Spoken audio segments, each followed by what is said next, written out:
ரொம்ப நாள் கழித்து ஒரு மினி விலாக் மாதிரி ட்ரை பண்ணலாம் அப்படின்னு சொல்லிட்டு வீடியோ போட்டிருக்கேன். இனிமேல் ரெகுலரைஸாக வீடியோ போடுறதுக்கு நான் கண்டிப்பாக ட்ரை பண்ணுறேன். ஸோ ஆஃபீஸ் போகிறதுக்கு முன்னாடி என்னுடைய ரெகுலர் ரொட்டீன் என்ன அப்படின்னு சொல்லிட்டு ஒரு குட்டி கிளிப்பாக நான் ஆட் பண்ணி வச்சுருக்கேன். ஸோ அதை தான் உங்களுக்கு நான் ஷோ பண்ணிகிட்ருக்கேன். ஸோ இப்போ நம்ம சாப்பாடு வைக்கிறோம். சாப்பாடு வச்சு நம்ம தனியாக எடுத்து வச்சிடறோம். நான் இப்போ என்ன பண்ண போகிறேன்னா க்ரீன் எக் ரைஸ் தான் நான் பண்ண போகிறேன். ஸோ அதுதான் நான் உங்களுக்கு காட்ட போகிறேன். அதுக்கு மிக்ஸி ஜாரில் சின்ன வெங்காயம் ஒரு 10 பல், பூண்டு ஒரு 5 பல், அதுக்கப்புறமா கருவேப்பிலை, கொத்தமல்லி தழை,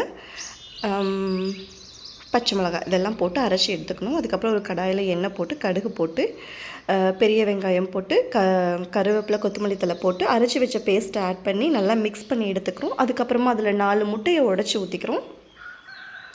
நெக்ஸ்ட்டு உப்பு அப்புறமா பெப்பர் போட்டுட்டு லெமனை கொஞ்சம் புழிஞ்சு விட்டுட்டு இறக்கணும்னா செம்ம டேஸ்ட்டாக இருக்கும். கண்டிப்பாக ட்ரை பண்ணி பாருங்கள்.